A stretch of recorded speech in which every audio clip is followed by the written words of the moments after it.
My name is प्रीति। आज की class में हम लोग कुछ वोकेबलरी को लर्न करने जा रहे हैं। ठीक है, ये जो वोकेबलरी है इसको हम लोग एक पैरा के थ्रू लर्न करेंगे। ठीक, ध्यान दीजिएगा, वोकेबलरी को लर्न करने का जो सबसे बेस्ट मेथड होता है वो किसी पैरा के थ्रू ही होता है। बिकॉज अगर आप किसी पैरा के थ्रू वोकेबलरी को लर्न कर रहे होते हैं तो उस टाइम आपको उस वोकेबलरी का या उस वर्ड का आपको कंटेक्स्ट भी पता होता है। ठीक है, तो जब आपको कंटेक्स्ट पता होता है तो चीज़ें जल्दी याद होती है। ठीक है, तो एक मैंने पैरा लिया हुआ है। बेसिकली ये जो पैरा है एक बुक है, परमहंस योगानंद की ऑटोबायोग्राफी है, उस बुक से मैंने ये पैरा लिया हुआ है। ठीक है, तो उसके थ्रू हम लोग वोकेबलरी को सीखेंगे। ठीक है, इसके बारे में, उस बुक के बारे में और भी ज़्यादा डिस्कस करेंगे आगे के लेक्चर्स में। पहले हम देखते हैं कि आज की हमारी वोकेबलरी क्या है। ठीक है, पढ़ते हैं पैरा को। देखिए, फर्स्ट चैप्टर है, ये पेज 1 है उस बुक का। ठीक है, पहला चैप्टर है, चैप्टर का नाम क्या है, my parents and early life. ठीक, the characteristic feature of Indian culture have long been a search for ultimate verities and the concomitant disciple-guru relationship. My own path led to a Christ-like sage. His beautiful life was chiseled for ages. नया word मिला हमें, for ages. He was one of the great masters who are India's truest wealth. Emerging in every generation, they have bulwarked their land against the fate of ancient Egypt and Babylonia. ठीक है, तो हमें 1 2 3 4 word मिले जिसको आज हम लोग सीखेंगे। ठीक है, देखते हैं। तो ये जो है, ये जो पैरा कौन बोल रहा है, ये परमहंस योगानंद जी बोल रहे हैं। ठीक है, ये अपने अर्ली लाइफ के बारे में, मतलब बचपन की बातें बता रहे हैं। ठीक है, तो बोल रहे हैं the characteristic feature of Indian culture have long been a search for ultimate verities and concomitant disciple guru relationship. यहाँ पे एक नया वर्ड आया, वेरिटीज़, वेरिटी। ठीक है, वेरिटी, इसको हम लोग, इसका मतलब होता है, पहले देख लेते हैं, ट्रूथफुलनेस या ट्रूथ, सत्य। ठीक है, इसको हम लोग वेरासिटी भी बोल सकते हैं, वेरासिटी, सच्चाई। ठीक है, वहीं से ये वर्ड आया है। ठीक, सच्चाई। ठीक, अल्टीमेट वेरिटी, मतलब जो इंडिया का, जो इंडियन कल्चर का जो बेसिक जो कैरेक्टरिस्टिक फीचर था वो क्या था, सत्य, अल्टीमेट वेरिटी, मतलब जो अल्टीमेट ट्रूथ है उसको जानना। And the concomitant disciple guru relationship, और उसके साथ क्या लगा हुआ था, डिसिपल गुरु, मतलब गुरु शिष्य की जो रिलेशनशिप थी वो उसमें मेंशन थी। ठीक है, तो कॉन्कोमिटेंट, यहाँ पे एक नया वर्ड आया, कॉन्कोमिटेंट। ठीक है, इस वर्ड का मतलब होता है जुड़ा हुआ,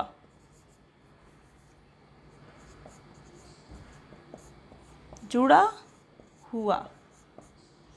ठीक है, कॉन्कोमिटेंट या संलग्न। ठीक, my own path led to a Christ like sage, ये जो है योगानंद जी बोल रहे हैं कि मेरा जो पाथ था, led to a Christ like sage. Sage मतलब होता है the person who attend the truth. Sage मतलब साधु, जिसको हम लोग हिंदी में बोलते हैं साधु। The person who attend truth, जिसको सत्य की प्राप्ति हो गई हो। ठीक है, his beautiful life was chiselled for the ages. Chiselled, नया वर्ड, बहुत अच्छा वर्ड, चीजल्ड।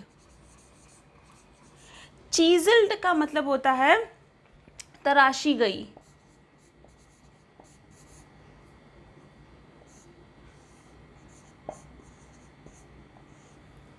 तराशी गई।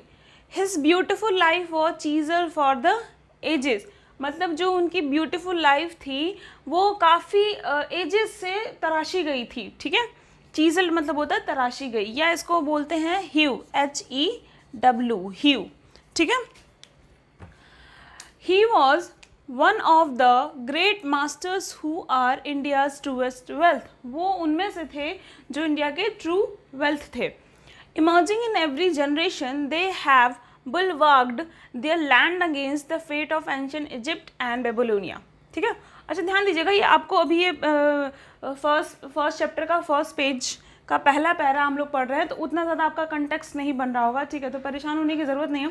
जैसे जैसे हम इसको आगे बढ़ाते जाएंगे आपको पूरी स्टोरी समझ में आती जाएगी, ठीक है। रिसेंटली अभी ये मैंने बुक फिनिश किया है, ठीक है, तो आपको समझ में, स्टार्टिंग में मुझे भी ये थोड़ा सा समझ में नहीं आया था, ठीक। तो ध्यान रखेंगे, होल्ड ऑन करेंगे और इसको पहले आप फोकस करेंगे वोकैबुलरी को सीखने की, ठीक है। बाकी स्टोरी आपको धीरे धीरे समझ में आती जाएगी, बहुत अच्छी बुक है ये, ठीक है, आगे आपको समझ में आएगी। तो देखते हैं, emerging in every generation they have bulwarked their land against the fate of ancient Egypt and Babylonia. तो यहाँ पे एक नया वर्ड मिला, बुलवर्क्ड, ठीक है, बुलवर्क्ड, ठीक। इसका मतलब होता है बांध की तरह काम किया,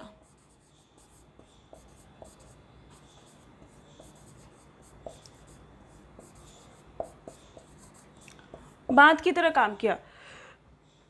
emerging in every generation they have bulwarked their land, उन्होंने मतलब अपने लैंड को बांध की तरह काम किया, अपने धरती के लिए एक बांध की तरह काम किया, मतलब जो अपने कल्चर थे, अपनी जो उनकी मान्यताएं थी उसको बचा कर रखा, ठीक है।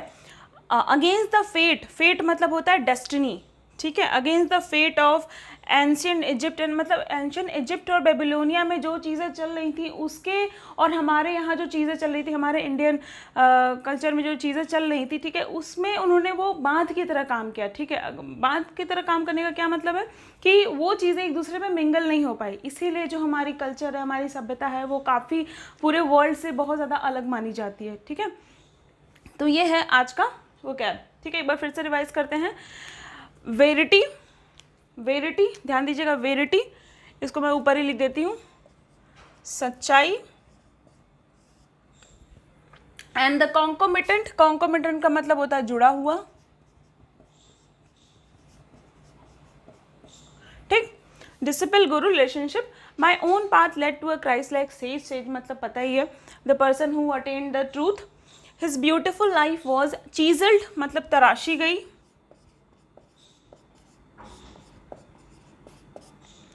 for ages he was one of the great masters who are India's truest wealth, emerging in every generation they have bulwarked, बांध की तरह काम किया,